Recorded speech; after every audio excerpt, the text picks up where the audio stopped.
Update, Saturday morning, I'm headed to work. I know the camera is a weird angle, but hey, that'll give me room to put text at the top.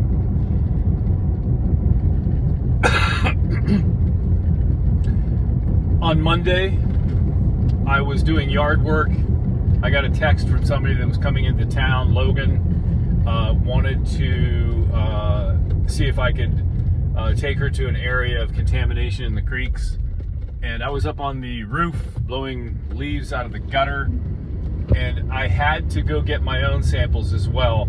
I was out the previous Thursday, got samples, and because I'm testing for VOCs, I had forgotten that you can't grab the samples at the end of the week. You need to grab them at the beginning of the week because you don't want to send the samples to the lab and have it reach them on the weekend. So they need to get it earlier in the week. So I had to grab more samples that day as well. So I thought we were going to be there for like 5 minutes, dip the jars and go. I have a rule that I always take my PPE no matter what, and I didn't take my mask. It was stupid. I haven't been to the creeks without my military mask. I actually put it on well before I get to the creek, and then I take it off when I get back to my van or truck. This day I didn't take it at all. It's a military Avon mask. You can throw tear gas at me and I'd be fine. So when we walked to the creek, even before we got to the creek, you could see the chemicals free flowing down the creek. We didn't disturb a thing.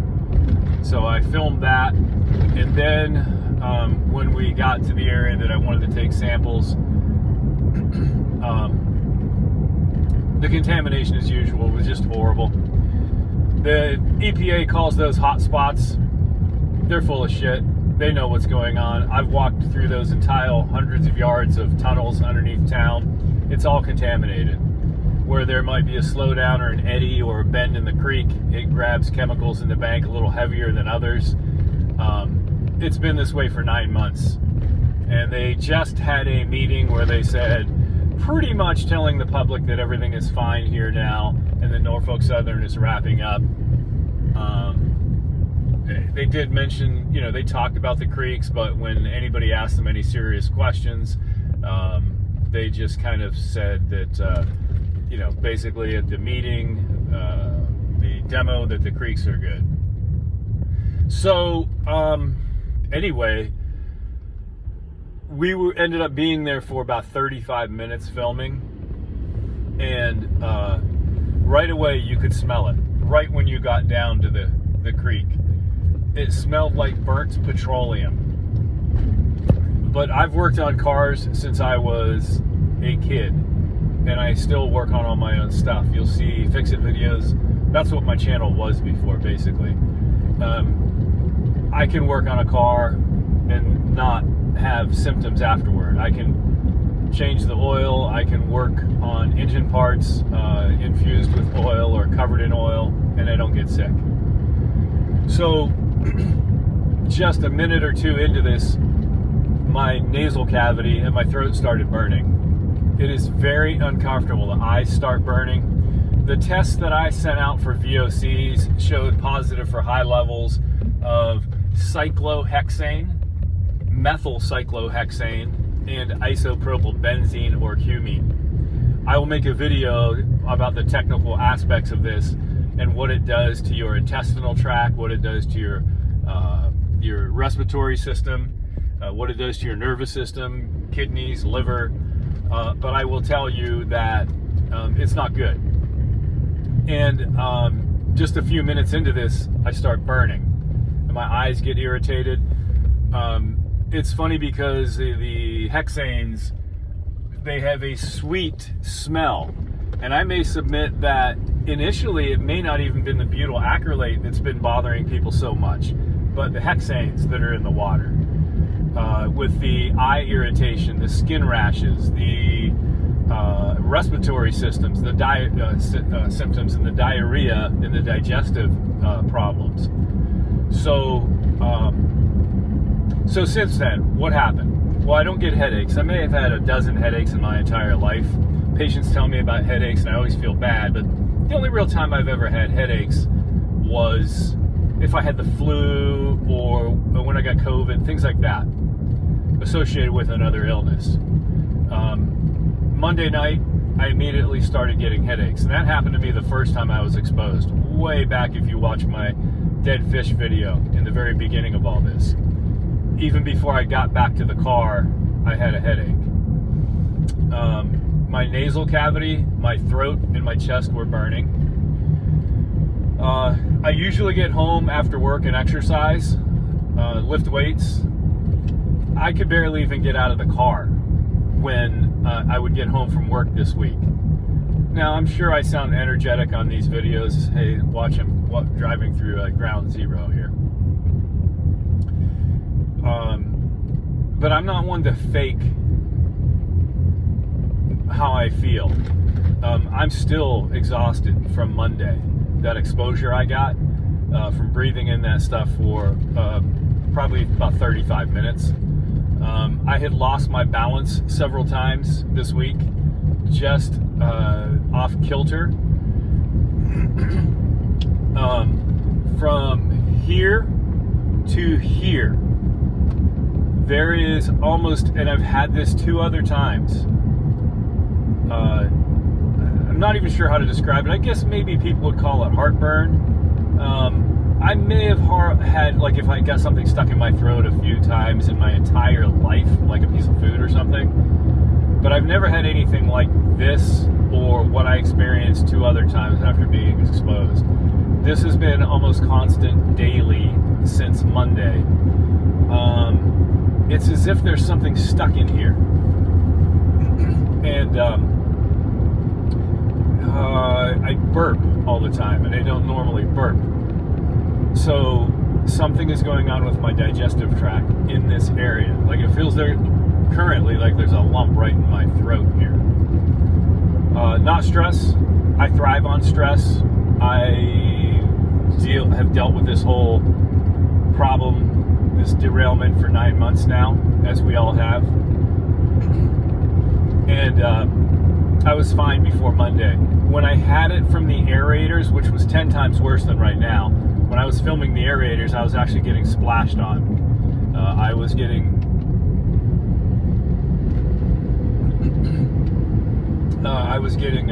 splashed on by the water. I was so close, and back then I wasn't wearing PPE. I had acids shooting up into my throat. I don't have that this time, but when I eat anything, it feels like it gets stuck and it wants to come back up. So that's some type of irritation to my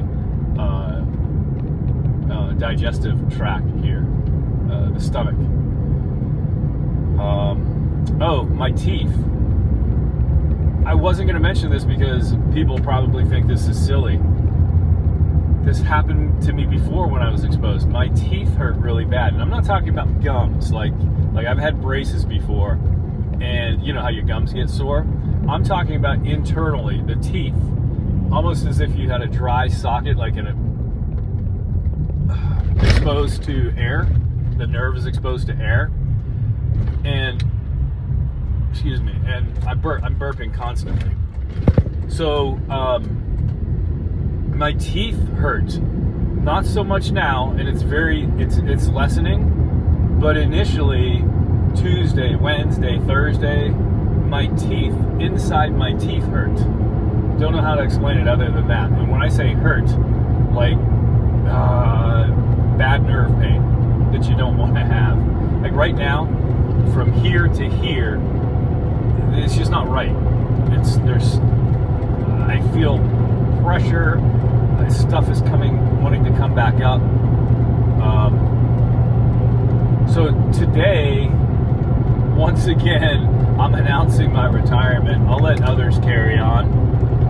I'm not going into that creek anymore for a few reasons. Number one, hasn't done any good. This billion-dollar corporation just rolls right along. They haven't done anything with the creeks. The Army Corps of Engineers should have been diagnosed as a disaster area on day one. You can see me on news interviews early on, within a week or two of the derailment, saying the Army Corps of Engineers needs to be here, dredge up this creek, don't give it time for these chemicals to sink into the ground. Nothing. They've never, ever cleaned these creeks. They stirred it up. They would stir it up with their sediment stirrers and send the chemicals down the creek just to contaminate further into Leslie Run and the park and Negley, Ohio. Those chemicals are so deep. When they took that bucketful, that depression in the park, and they dug like 5 feet down, oh my God, the chemicals. And then I just exposed chemicals in the park the other day when the other girl came down and took samples for her college paper right in the park. There's chemicals everywhere through those waterways, and they know it, but it does no good to expose it. Really nothing happens. Nothing comes of it. This is the third major time that I've had really bad symptoms. So I forgot to talk about the diarrhea. I've been in the bathroom all week. Just, that's all that happens. And it's just many times a day. And that's just since Monday, people. It's not like I have diarrhea on a regular basis. And, you know, I've plugged away for 30 years, working hard, trying to put money away for retirement, have a nice retirement with my wife. This is bullshit. Exposing yourself to deadly chemicals, probably not the smartest thing, but hopefully I've exposed enough to show you what your government does, how they lie, what a corporation does when they knowingly poison a town. They make a decision, collateral damage. Okay, the world needs their goods and we need our record profits. Go ahead and poison these people. Just put the tracks over contaminated liquid, over contaminated soil, contaminated with deadly toxic chemicals, and go ahead and poison this whole town. And then what we'll do, we'll wait it out until people become apathetic. They'll forget. Like if somebody beats the shit out of you and nothing happens, or even if something does happen, that person gets ramifications. At first you're in shock, you go through the steps of recovery, but then pretty soon you forgive the person. But that person isn't living in your house. Maybe they are. Maybe they're your husband or your spouse or your wife. Maybe your wife is beating you. But here, they're living in our house. Those chemicals haven't gone anywhere. They brag about everything that they've taken out of here. I am telling you, I just filmed that horrible contamination on Monday, people. And they're claiming victory on Wednesday. It's bullshit. But it doesn't do any good. Who knows if 3 to 5 to 1 year from now, because things can get aggressive sometimes. Who knows if I've already caused permanent damage to myself, and I've heard someone say, well, you know, if I hurt myself, it's worth it if it helps some child not enter the creeks or whatever. But I think that's bullshit. The bullshit is nobody here should have to hurt themselves. We have government agencies that are supposed to protect us, and they have fallen short, and they have severely failed us. So what I've done to this point may have shed a light to all of you, the lies that are going on here and the horrible contamination here, but it hasn't really done any good. So I am going to do my best. I'm going to throw my waders away. And that's kind of disingenuous. I'm going to throw them away today in the dumpster. Kind of disingenuous because also what I didn't mention was when I ran through the tunnels that day, I thought my left foot was getting wet, and it was. So as I'm walking through that chemical water, showing it to you all, it's leaking into my left boot. And this happened to me before in an earlier video when I wore boots and the water came above the boot and my boots filled with water. So I was exposed through skin contact for about 30 minutes and breathing the shit in. So they'd have to be thrown away anyway. I want to stay out of the creeks. When they tell you or tell us all lies, it's hard for me not to go into the creeks, but I'm going to do my best to stay out. Because honestly, it's not worth it. If what I've shown to this point hasn't done anything, It's not going to do anything in the future, and it's not worth me possibly dying an ugly death early because of what some stupid corporation did in our once quiet, nice, relaxing, I'm not going to say uncontaminated, because everybody says there's legacy chemicals there.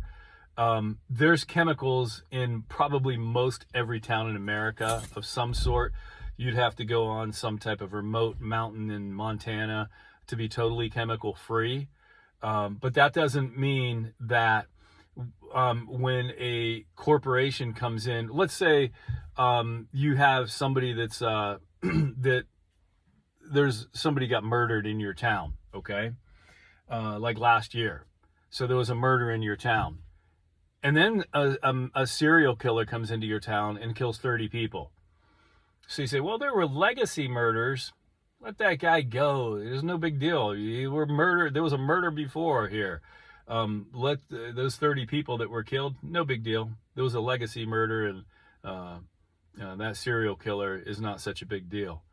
So I submit to you, we've had a serial killer enter our town, and they've had help getting away with everything, and it's just not worth it for me anymore. I would advise anybody that goes into that creek, never ever, even for a minute, go in without proper PPE. And those masks that I see a lot of people wear aren't doing a whole lot. If you go to Home Depot and just get the 3M masks, sorry news people that I took into the creek that I let you use those. Those aren't good enough to isolate those chemicals out so that you're not breathing them. So, but I would advise you to spend the extra money if you're going to do anything in the creeks. Get yourself a good $500-600 military mask, and because your life is worth it. And anybody that lives in Palestine, stay out of the frickin' creeks. Tell your children in a way that they won't defy you. Tell them that you love them and you don't want them to be in or near the creeks. Do not play in the soil next to the banks. Stay out of the creeks. And I'm going to try to listen to that advice myself.